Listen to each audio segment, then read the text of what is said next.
Gwalior collectorate में सभी दलों के नेताओं के साथ सर्वदलीय बैठक लेकर केंद्रीय मंत्री ज्योतिरादित्य सिंधिया ने अपने विरोधियों को बड़ा संकेत दे दिया है।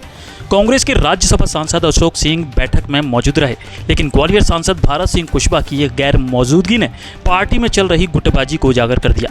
सिंधिया समर्थक तीनों मंत्री तुलसी सिलावट, प्रद्युमन सिंह तोमर, नारायण सिंह कुशवाहा के अलावा ग्वालियर की महापौर शोभा सिकरबार भी बैठक में मौजूद रहीं।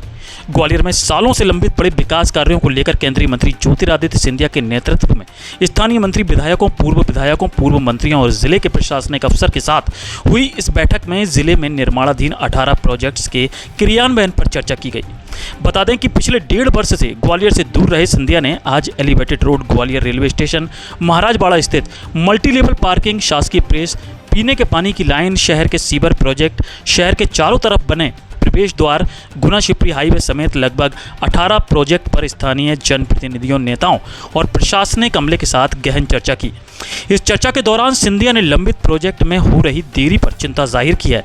ज्योतिरादित्य सिंधिया का कहना है कि हमने सारी पीछे की बातें छोड़कर ग्वालियर के विकास के लिए सकारात्मक रूप से चर्चा की है। पक्ष और विपक्ष दोनों को साथ लेकर कठिनाइयों का मूल्यांकन करने के साथ एक सकारात्मक माहौल में बातचीत हुई है। ग्वालियर की सड़कों को लाल, पीले और हरे रंग के मार्क के हिसाब से कैटेगरी में रखा जाएगा।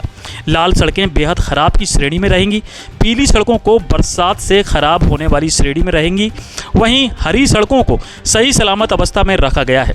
ग्वालियर में निर्माणाधीन विकास कार्यों को लेकर सिंधिया का कहना है कि जिस तरह से मैंने पहले समीक्षा करता था, हर निर्माण कार्य का अलग अलग टाइमलाइन बनाया था, कार्य की एक डेडलाइन दी गई थी।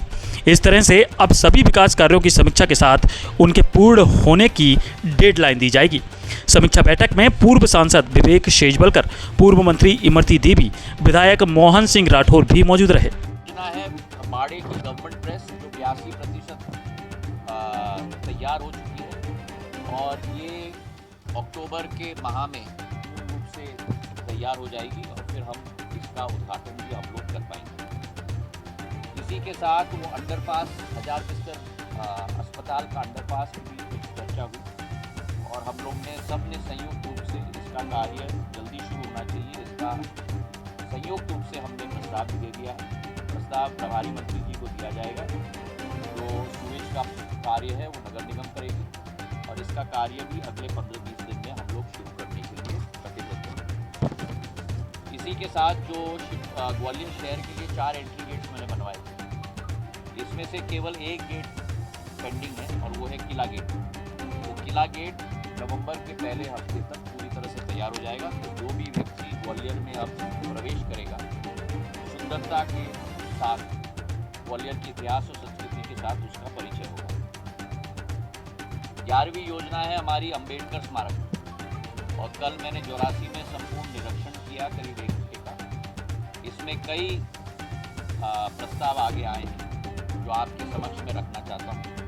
पहला कि हमारी डिजिटल लाइब्रेरी के लिए एक ही कमरा रखा गया था, प्रस्ताव आया है कि एक अतिरिक्त कमरा कक्ष डिजिटल लाइब्रेरी में हम लोग उसका संगम करें ताकि डिजिटल लाइब्रेरी की कैपेसिटी 100 बच्चों तक हम लोग बढ़ा पाएँ।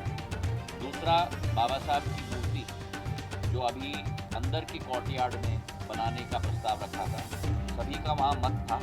बाबा साहब की मूर्ति हमें बाहर लगानी चाहिए ताकि हम सब उनके समक्ष नतमस्तक हो पाएँ, दर्शन कर पाएँ और फिर हम लोग अम्बेडकर स्मारक में हम लोग प्रवेश कर पाएँ। तो हमने प्रस्ताव बनाया है कि 20 फुट की मूर्ति बाहर ही लगनी चाहिए। वो प्रस्ताव भी आज हमने जिला प्रशासन को दे दिया। और तीसरा सबसे इम्पोर्टेंट, जो हमारा संग्रहालय है, वहाँ हमारी सोच है 5 कक्ष, एक कक्ष बाबा साहब की उस जिंदगी के पहलू पर हम लोग केंद्रित करें। हमारे 5 भूमि हैं बाबा साहब के नाम, चैतन्य भूमि, जन्मभूमि, दीक्षा भूमि, महापरिनिर्वाण भूमि, शिक्षा भूमि। एक कमरे को उस थीम पर हम लोग बनाएंगे और एक विशेषज्ञ को लाएंगे उस संग्रहालय को अंतर्राष्ट्रीय स्तर का बनाने। मैं धन्यवाद अर्पित करना चाहता हूँ मुख्यमंत्री मोहन यादव जी को। मेरे कहने पर उन्होंने द्वितीय किस्त इस अम्बेडकर स्मारक के लिए दिलवाया है 14 करोड़ की।